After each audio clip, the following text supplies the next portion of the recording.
Um, dois, três, testando. Nossa, gente, com isso.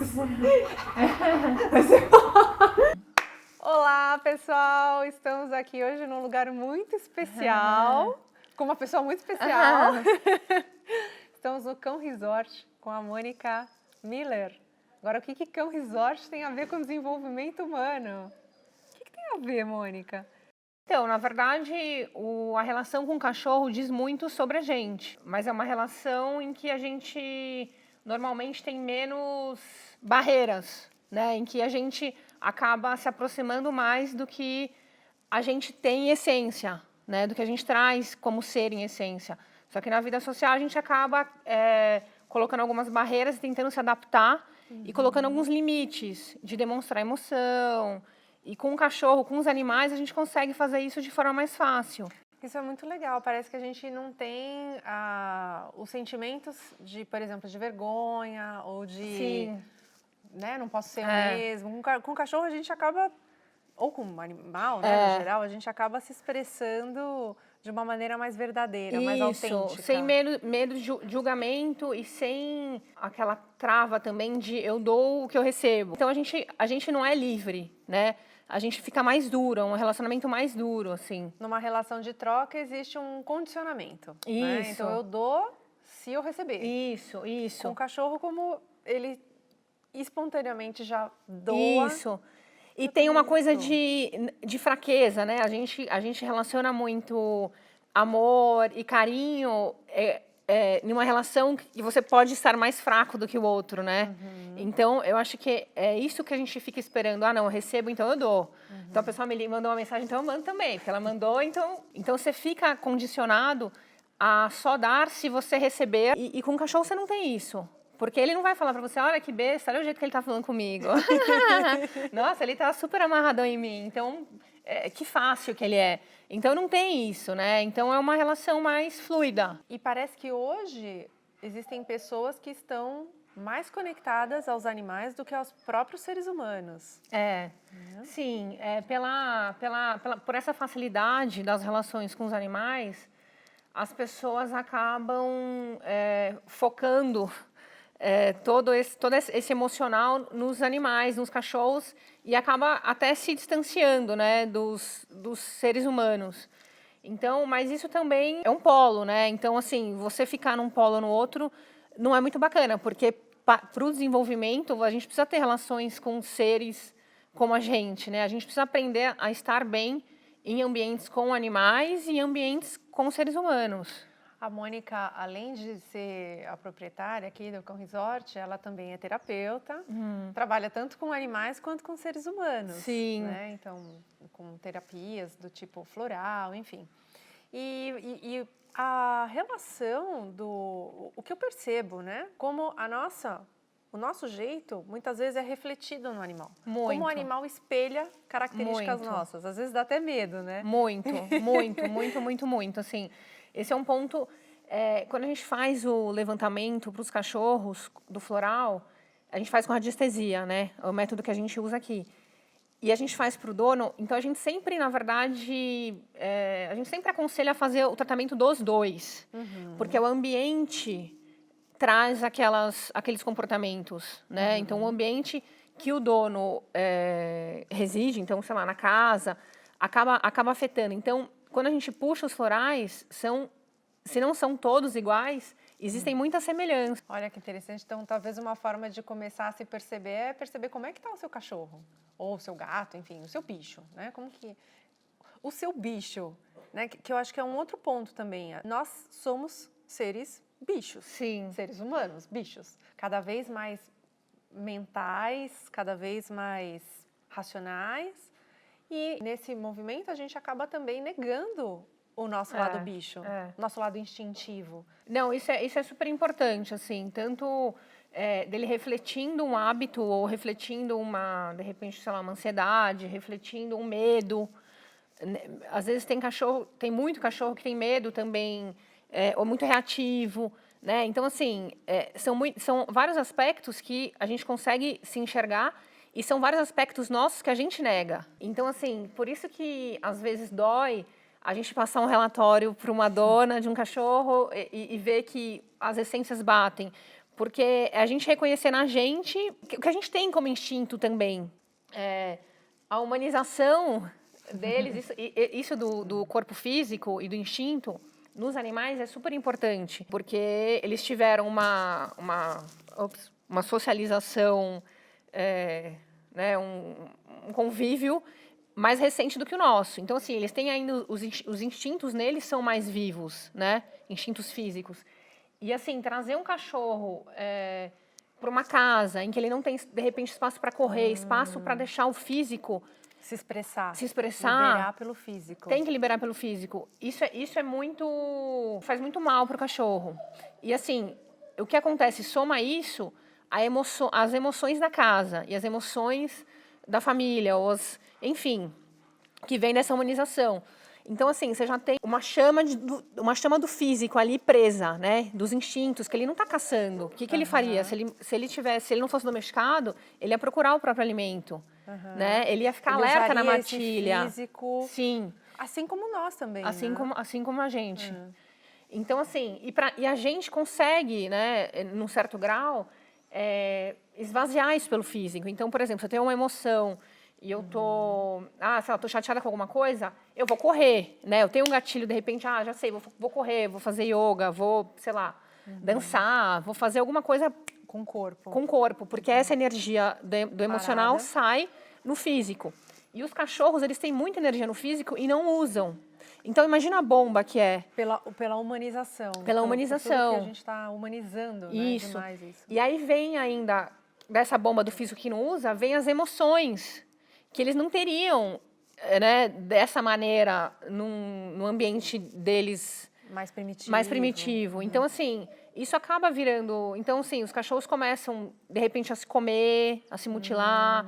Eles começam a estragar a casa inteira, porque eles precisam colocar essa energia para fora. Mas o cachorro, ele não é... E assim, aí que acontece? Acaba tendo muitas pessoas que acabam doando o cachorro por não conseguir lidar com essa energia dele. E, assim, é uma necessidade. E, assim, aí pode falar, mas a minha casa é grande, tem espaço para correr. Mas não é só isso, porque ele precisa explorar coisas novas. Sabe? Ele precisa usar o faro dele, né? Que é super aguçado. Ele precisa ter esse instinto que ele teria no ambiente dele primitivo. Para quem mora em lugares assim, de natureza como é aqui, por exemplo, né? Eu imagino que seja muito mais fácil ter um alinhamento do cachorro com a natureza dele e como essa natureza alinhada pode ajudar o ser humano a se alinhar com os seus instintos também. Sim. Né? Mas para quem mora em cidade grande, né? Por exemplo, mora em São Paulo, de vez em quando eles têm que vir para cá e se soltar e soltar as feras.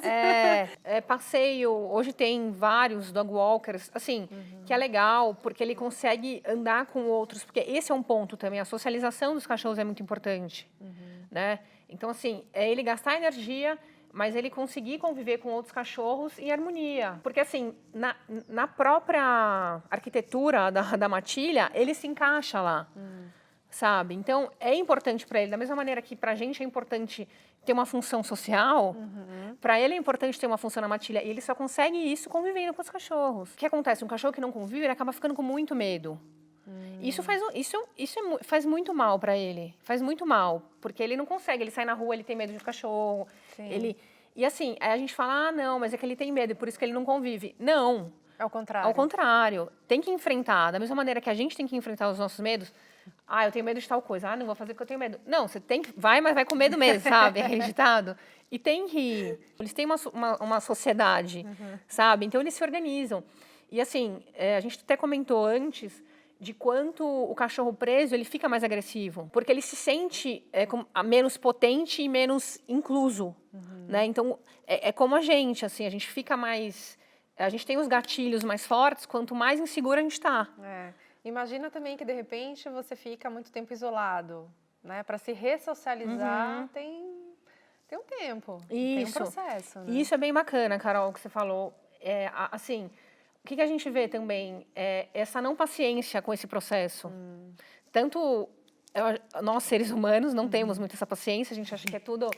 Não, mas eu já percebi o que é, por que eu não consigo mudar, né? A gente veio anos, desde que a gente nasceu, tendo o mesmo comportamento e acha que rapidinho vai mudar. E não é assim, né? Tem que insistir, é uma progressão. Isso é bem bacana quando a gente vê os florais para os cachorros.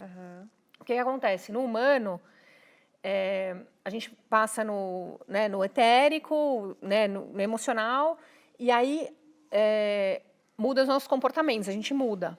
No cachorro, ele também vai ter esse processo, mas a gente só vai ver isso quando chegar no físico dele, direto no comportamento. Porque a gente consegue falar assim, eu tô mais calma, mas o cachorro não consegue. Então, muitas vezes, falam, mas está demorando, eu tomei um frasquinho, dei um frasquinho pro cachorro, e demora mais no cachorro. Chegar no corpo físico. Isso, porque até a gente perceber no físico dele, é como se a gente já percebesse nas nossas atitudes. Então, demora. Então, é como se já tivesse passado no emocional, e já tivesse no físico, então já mudasse o físico. Então, assim, até até os florais e até as terapias alternativas com os bichos, tem que ter paciência. Um pouco mais, justamente por isso, né? Porque eles não vão demonstrar o campo emocional deles como a gente facilmente demonstra. Exato. E eu tô aqui pensando também em como a gente acaba demonstrando emoções ao ver um bicho, né? Então, eu, às vezes, fico um pouco chocada. Ainda me choca, né, como a humanidade se expressa através dessa relação. Então, relação de amor, por exemplo, né? Tem gente que se sente mal porque, eu só consigo amar bicho. Mas é amor. Sim. É um amor que está indo direcionado para um ser que não é da mesma espécie que a sua, mas se não existisse amor, isso não seria expresso, né? Sim. E o contrário, quem maltrata, como a nossa humanidade se revela através dessa relação. Sim, é muito chocante, assim. E, na verdade, essas pessoas que fazem mal para bicho, elas fazem mal para tudo. Pra tudo. Né? Porque o mal pra tá família, dentro, né? tá dentro. Mas, assim, isso que você falou da capacidade de amar é muito bacana, porque é a gente pensar aquilo que a gente falou no começo. Por que, né, tem essa libertação tão grande com um animal que você não pode ter com um ser humano? Porque é isso que você falou, o amor tá lá, né? Ele muda o objeto. Tanto é que hoje em dia, vários asilos, hospitais fazem tratamentos com cachorros. O animal, ele é o próprio terapeuta da pessoa. E ele é capaz de... Ele muda, né? Ele muda o ambiente quando ele chega. Desperta esse sentimento de amor. Desperta amor, alegria, né? Ele tem essa capacidade. E justamente porque eles estão focados no presente, né, Carol? O que a gente deveria fazer. Eles não estão pensando, eles não vão dormir e pensar assim, ontem na recreação, aquele cachorro me olhou feio, né? Não, ele não tá pensando nisso, ele tá pensando aqui, sabe? Ele não tá pensando, o que será que eu vou comer? Vai ser ração com frango ou só ração? Né? Então, assim, esse fato de também estar no presente é muito importante. E é muito legal que eles tenham o que a gente deveria ter, né? Eles estão atentos aqui, né? Que a gente pode aprender. Eu tô rindo, assim, porque a Mônica também é meditadora. E para quem medita sabe, é um grande desafio você estar no presente. Desafio, né? Muito desafio. E ele já tem isso por natureza, sem esforço, sem ter que fazer curso. Sim, não teve que meditar. Você vê como tá muito evoluído, né? É verdade. O que você, como terapeuta, meditadora, como uma pessoa que trabalha com desenvolvimento humano, aprende com eles no seu dia a dia? Que você coloca em prática esse aprendizado? Tem vários pontos, assim. Um ponto é da reabilitação, tá? Da reabilitação no sentido de social, né? De você conseguir pegar um cachorro que tem medo e ir além, né? Puxar ele para esse lado, fazer com que ele quebre algumas coisas. Então, assim, como a gente é capaz, como seres, de quebrar algumas coisas nossas e fazer uma nova realidade, sabe? Em que a gente consiga conviver melhor com os outros, né? E deixar os medos de lado. De transmutação mesmo, assim, de como um comportamento pode ser alterado, entende? E assim, a gente está falando de bicho, de animais que não estão no mental, não estão desenvolvendo o mental igual a gente. Então, assim, como um bicho que ele é guiado pelo físico, ele consegue isso, imagina a capacidade que a gente não consegue. E assim, o quanto a natureza é muito importante para a gente como ser, porque é da onde a gente veio. E isso me faz lembrar também o quanto a gente, enquanto um ser mental, enquanto ser urbano, né, acaba negando a própria natureza. Então, só o fato de o bicho, que é instintivo, né, que é animal, estar em contato com a natureza, coloca ele numa outra condição. Totalmente. O quanto isso também pode nos levar, né, para uma outra condição. E assim, coloca... eles ficam muito bem, né? Igual eu acho que a gente fica, né? Nesse contato, a calma. Da mesma maneira que a calma, o físico deles também está muito aguçado. Porque eles sentem o cheiro, eles olham, eles veem o vento mexer nas folhas. Então, tudo isso estimula. A natureza deles também. Isso. E assim, o quanto... isso faz parte da nossa essência também, né? E o quanto a gente... foge disso um pouco na vida em que a gente, sei lá, precisa ter metas para cumprir todo mês, sabe? E assim, uma coisa tão simples, né? Assim, é uma coisa que está aqui, né? Que tem parque, que tá lá. Então, quanto que essa conexão não faz bem pra gente, assim, não traz a gente de volta, sabe? De volta pro nosso centro, pra nossa essência, assim. Bom, se deixar, a gente vai ficar aqui falando e fazendo carinho. Né, Coca? Mônica, muito obrigada. Eu que agradeço. Obrigada a vocês também que estiveram aqui conosco. Espero que vocês tenham gostado. Se gostaram, dê um curtir e inscrevam-se no canal para a gente continuar em contato. Beijo. Beijo.